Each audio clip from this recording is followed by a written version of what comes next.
7 மாதங்களுக்கு முன்பு காதல் திருமணம் செய்து கொண்டு காதல் கணவரின் வீட்டில் வசித்து வந்த பெண்ணை கத்தியை காட்டி மிரட்டி பெண் வீட்டார் கடத்திச் செல்லும் காட்சிகள்தான் இவை.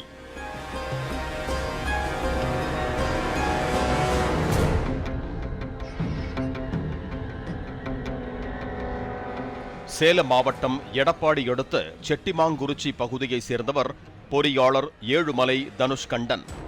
இவரும் தருமபுரி மாவட்டம் பெண்ணாகரம் பகுதியைச் சேர்ந்த ரோஷினி என்பவரும் ஹோசூரில் உள்ள தனியார் நிறுவனத்தில் பணிபுரிந்த போது காதலித்து கடந்த 7 மாதங்களுக்கு முன்பு திருமணம் செய்து கொண்டனர். இருவரும் வேறு வேறு சாதி என்பதால் இவர்களின் திருமணத்திற்கு பெண் வீட்டில் எதிர்ப்பு கிளம்பியது. இருவரும் காவல் நிலையத்தில் பாதுகாப்பு கேட்டு தஞ்சம் அடைந்தனர். பெண் வீட்டாரை போலீசார் விசாரணைக்கு அழைத்த போது ஓடிப்போன பெண் தங்களுக்கு வேண்டாம் என்று போலீசாரிடம் தெரிவித்ததாக கூறப்படுகிறது. பின்னர் இந்த காதல் ஜோடி செட்டிமாங்குறிச்சியில் உள்ள வீட்டில் வசித்து வந்தனர். பெண் வீட்டாரால் தங்களுக்கு எந்த ஆபத்தும் வந்துவிடக் கூடாது என்பதற்காக வீட்டை சுற்றி தனுஷ்கண்டன் சிசிடிவி கேமராக்களை அமைத்துள்ளார். சந்தேகத்திற்கு இடமான நபர்கள் நம்மை கண்காணிக்கிறார்களா என்பதையும் அவர் தொடர்ந்து கண்காணித்து வந்துள்ளார். ரோஷினி 5 மாத கர்ப்பிணியாக இருக்கும் நிலையில் அவர்களது வீட்டுக்கு காரில் வந்திறங்கிய மர்ம கும்பல் கையில் அரிவாள் கத்தியுடன் வீடு புகுந்து ரோஷினியை இழுத்துச் சென்று தங்களது காரில் ஏற்றினர்.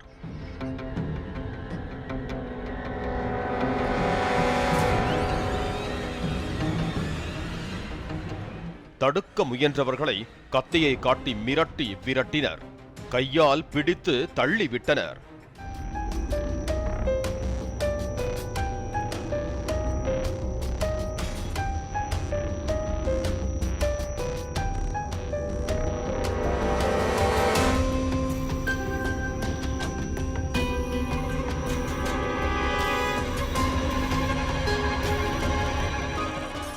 வீட்டிற்குள் படுத்து உறங்கிக் கொண்டிருந்த தனுஷ்கண்டன் சப்தம் கேட்டு விழித்துக் கொண்டு காரை மறிக்க ஓடி வந்தார். அவரை தள்ளிவிட்டு மின்னல் வேகத்தில் புறப்பட்டது கார்.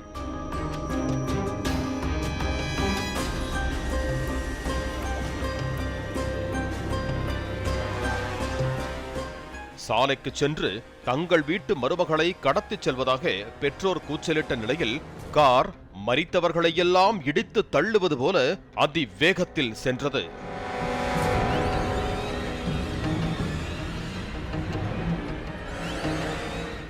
வழியில் ஒரு பைக்கின் மீதும் மோதிய அந்த கார் நிற்காமல் சென்றுவிட்டது.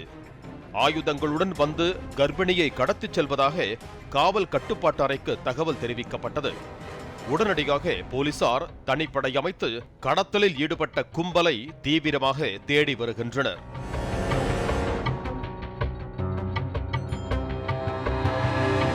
சிசிடிவி காட்சிகளை வைத்து போலீசார் நடத்திய விசாரணையில் ரோஷினியின் உறவினர்கள் ஊருக்குள் வந்து நீண்ட நாட்களாக நோட்டமிட்டு கூலிப்படை ஆசாமிகளை அழைத்து வந்து ரோஷினியை கர்ப்பிணி என்றும் பாராமல் கடத்திச் சென்றது தெரிய வந்தது.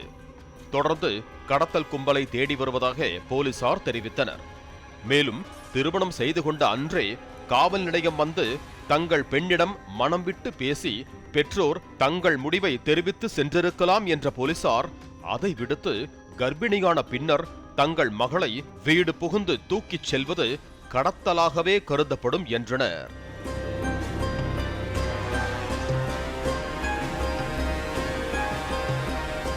பாலிமர் செய்திகளுக்காக எடப்பாடி செய்தியாளர் ஆதி நாராயணன் மற்றும் வேல்ராஜ்.